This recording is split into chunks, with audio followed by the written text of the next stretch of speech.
সাব্বাস বাংলাদেশের হুজুর, আপনাদের তুলনা হয় না। আপনাদের মুখে দাড়ি, মাথায় টুপি, অন্তরে আপনাদের কোরআনের এলেম রেখে আপনারা আমাদের মা বোনদেরকে প্রকাশ্যে মিডিয়াতে আপনারা এমনভাবে আপনাদের মুখে উচ্চারণ করলেন, আজকে বিশ্বাস হচ্ছে না আমরা কি পূর্বে আপনাদের মতো হুজুরদের পিছনে নামাজ পড়ছি? আপনাদের ডাকে আমরা বিভিন্ন ওয়াজ মাহফিলে আপনাদের ওয়াজ শুনছি, আপনারা আমাদের মা বোনদেরকে এভাবে হেনস্থা করলেন। আপনাদের মুখে এত সুন্দর সুন্দর কথা আসলো কিভাবে? আমরা বাঙালি জাতিরা আজকে আমরা ঘুমন্ত ছিলাম পূর্বে, আজকে আমরা দেখতে পাইলাম, শুনতে পাইলাম, নিজ চোখে দেখতেছি। শুনতে থাকুন আমাদের দাড়ি টুপিওয়ালা হুজুরদের মুখের ভাষা শুনতে থাকুন। এই নারী কমিশনের নামে যে বেশ্যা কমিশন গঠন করা হয়েছে, নারীকে বেশ্যায় পরিণত করে সেই অধিকারে আমরা বিশ্বাসী না। নারী এবং পুরুষের পায়ের জুতা স্যান্ডেলে সমান হয় না। এই নারীদেরকে তাদের সহ, তাদের দাবি সহ এদের সকলকে ডাস্টবিনে নিক্ষেপ করা হোক। এর নামে যে বেশ্যা কমিশন গঠন করা হয়েছে, ওদেরকে অতি সত্তর যদি বিতাড়িত করা না হয়, দুর্গ করে তোলা হবে, এমন ধাক্কা মারা হবে, এমন ঢেউ তোলা হবে যে বঙ্গোপসাগরের ঢেউ তার সামনে কুলাতে পারবে না ইনশাআল্লাহ। পেশাদেরকে শ্রমের মর্যাদা দিতে চাইছে, এইটা তাদের একটা অধিকার, তারা চাইছে, কারণ তারা অবৈধ সন্তান হিসাবে বর্তমানে বাংলাদেশে বসবাস করতেছে।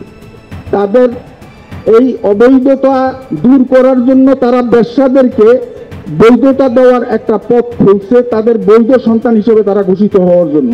নারী কমিশন করবার জন্য জুলাই বিপ্লবের তরুণেরা জীবন দেয় নাই, তারা জীবন দিয়েছিল বাংলাদেশকে ফ্যাসিবাদ মুক্ত করবার জন্য, বাংলাদেশ থেকে ভারতীয় আগ্রাসনবাদ মুক্ত করবার জন্য। কাজেই আপনারা সরকারে বসেছেন যাতে করে বাংলাদেশে আর ফ্যাসিবাদ ফিরে আসতে না পারে। আপনাদের দায়িত্ব শুধুমাত্র সেই সংস্কারগুলি করা, যে সংস্কারের মাধ্যমে বাংলাদেশে ফ্যাসিবাদের পুনরুত্থানের পথ আমরা বন্ধ করতে পারবো। নারী এবং পুরুষের পায়ের জুতা স্যান্ডেলে সমান হয় না। নারী এবং পুরুষের সমান অধিকার যারা প্রতিষ্ঠা করতে গিয়ে আল্লাহর বিধানকে আঘাত করে, তারা পাগল অথবা তারা পশ্চিমা এজেন্ডা বাস্তবায়নের দোষর। আমরা তাদেরকে যে কোনো মূল্যে প্রতিহত করেই ছাড়ব। নারী সংস্কার নামে যে প্রতিবেদন তারা তৈরি করছে, এই নারীদেরকে তাদের সহ, তাদের দাবি সহ এদের সকলকে ডাস্টবিনে নিক্ষেপ করা হোক এবং তাদের সমীচীন জবাব, সমীচীন শাস্তি তাদের জন্য বাধ্যতামূলক করা হোক। কি শুনলেন তো? হুজুরদের মুখোশের আড়ালে কি ধরনের শব্দ লুকিয়ে থাকে? অন্তর কি কোরআনের এলেম আছে নাকি এই ধরনের শব্দগুলো তারা ধারণ করে? এবার বিশ্বাস হইল তো, যেখানে প্রকাশ্যে মিডিয়ার সামনে এই ধরনের শব্দ উচ্চারণ করতে পারে, তাদের অন্তরের ক্যামেরার অপর সাইডে পিছনে তারা কি ধরনের শব্দ ব্যবহার করে। এবার একবার নিজেকে চিন্তা করেন। মাননীয় প্রধানমন্ত্রী শেখ হাসিনা বাংলাদেশের নারীদেরকে এত সম্মান দিছে, এত উচ্চ মর্যাদা দেওয়ার চেষ্টা করছে, বাংলাদেশের নারী আপুরা তখন সেটাকে গ্রহণ করে নাই। 5 আগস্টের পূর্বে তাদের ডাকে, তাদের অন্ধবিশ্বাসে তারা রাজপথে নেমে আসছিলেন যে সকল মা বোনেরা। আজকে আপনারা ঘুমন্ত জায়গা থেকে জেগে উঠুন। এবার তো আপনাদের চোখের সামনে, আপনারা নিজ চোখে দেখতেছেন ভবিষ্যতে আপনাদেরকে নিয়ে কি করা হবে। আর যে সকল হুজুররা আপনারা ইতিমধ্যে এত সুন্দর সুন্দর ওয়াজ মাহফিল করছেন মিডিয়ার সামনে মা বোনদেরকে নিয়ে, আপনাদের দৃষ্টি আকর্ষণ করতেছি, আপনার মেয়েটা কি কোনো স্কুল মাদ্রাসায় পড়ানোর জন্য পাঠাইছিলেন পূর্বে? এই পর্যন্ত বাংলাদেশ স্বাধীন হওয়ার পরবর্তীতে গত 54 বছরে আপনি যে সকল যে মায়ের ঘরে আপনি জন্ম গ্রহণ করছেন, দুনিয়াতে আসছিলেন, আপনি কি ওই মায়ের হাতে এবং পারিবারিক শিক্ষা কি দিছে, নাকি আপনার মাটা অশিক্ষিত ছিল? নিজের বিবেককে প্রশ্ন করেন। অন্ধবিশ্বাসে বাংলাদেশের নারী সমাজকে এভাবে আপনারা অপমান করতে পারেন না। আপনারও একজন মা আছে, আপনারও একজন সন্তান আছে, আপনার ঘরেও একজন পরিবার আছে। যখন বিয়ে করতে যান তখন একজন শিক্ষিত পরিবার চান, একজন শিক্ষিত নারী চান? আপনার মেয়েকেও কিন্তু স্কুল মাদ্রাসা পড়াশোনা করাইছেন, নাকি আপনার স্কুলে দেন নাই, মাদ্রাসা দেন নাই, ঘরে বন্দি রাখছেন? আপনাদের এই ধরনের অপপ্রচার, এই ধরনের মিথ্যা আশ্বাস মানুষদেরকে আর দিবেন না। আপনাদের মুখোশ ইতিমধ্যে সারা বাংলাদেশের নারী সমাজ থেকে শুরু করা সবাই জেনে গেছে। আপনাদের কতটুকু করতে পারেন সেটা মানুষ জানে। আপনারা হিল্লা বিয়ে পড়াইতে গিয়ে মসজিদের ইমাম সাহেবে 2 লক্ষ টাকার বিনিময়ে আধা ঘন্টার জন্য বিয়ে করেন, আবার তালাক দেন।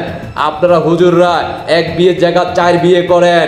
আপনারা এই ধরনের হুজুর আছেন যারা নারীদের সাথে সহবাস না করে ছেলেদের সাথে আপনাদের মাদ্রাসার ভিতরে, বিভিন্ন কাওমি মাদ্রাসার ভিতরে ছোট ছোট বাচ্চারা বলাৎকারের শিকার হয়, এবং কি এই ধরনের প্রচুর ভিডিও সোশ্যাল মিডিয়াতে ভাইরাল। আপনাদের চরিত্র, আপনাদের মুখোশ ইতিমধ্যে বাংলাদেশের জনগণ জানে। 5 আগস্টের পর থেকে এই পর্যন্ত দিনে রাতে নারীরা, শিশু থেকে শুরু করে, আসিয়া থেকে শুরু করে 7-8 বছর শিশু কন্যারা দর্শিত হয়েছে। আপনারা ভুলে যাবেন না, বাংলাদেশের মানুষ জানে আপনাদের সম্পর্কে, আপনাদের মুখোশের আড়ালে কি। আপনারা ইসলামকে ব্যবহার করে, ধর্মকে পুঁজি করে বাংলাদেশের মানুষকে আর দাবায় রাখতে পারবেন না। বাংলাদেশের যে সকল নারী আপুরা এই পর্যন্ত এখনো ঘুমিয়ে আছেন, জেগে উঠুন।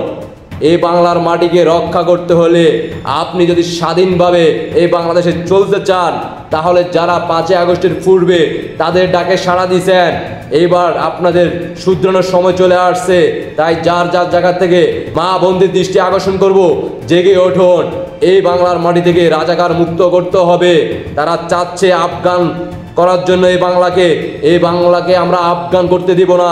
তারা চাচ্ছে এই বাংলাদেশের ভূখণ্ডকে বিক্রি করতে, আমরা এই বাংলা মাটিকে ভূখণ্ডকে বিক্রি করতে দেব না। যার যার অবস্থান থেকে সবাই জেগে উঠুন, গর্জে উঠুন, রাজপথে নেমে আসুন। নারী যে সকল মা বোনরা পূর্বে 5 আগস্টের পূর্বে আপনারা তাদের ডাকে সাড়া দিয়েছেন, এবার আপনাদের নিজ দায়িত্বে রাজপথে নেমে আসুন। আশা করি আপনারা বুঝতে পারছেন। এই সকল হুজুরদের মুখোশগুলা দেশবাসীর কাছে তুলে ধরার জন্য সর্বোচ্চ চেষ্টা করবেন। মিডিয়াতে প্রচার হবে না, তারা দাপাচাপা দেওয়ার চেষ্টা করবে। তাই আমার জয় বাংলার সৈনিক ভাই বোনরা দেশে প্রবাসে কে কোথায় থেকে এই মুহূর্তে দেখতেছেন জানাতে পারেন। আপনাদের ব্যক্তিগত মতামত অবশ্যই কমেন্টে জানিয়ে যাবেন, আর দেশবাসীকে দেখার সুযোগ করে দিবেন সর্বোচ্চ শেয়ার করে, যাতে করে সারা বাংলাদেশে প্রত্যেকটা মা বোন জানতে পারে তাদের মুখোশের আড়ালে তাদের আসল উদ্দেশ্য কি। আশা করি সবাই বুঝতে পারছেন। সবাইকে অসংখ্য ধন্যবাদ। আল্লাহ হাফেজ।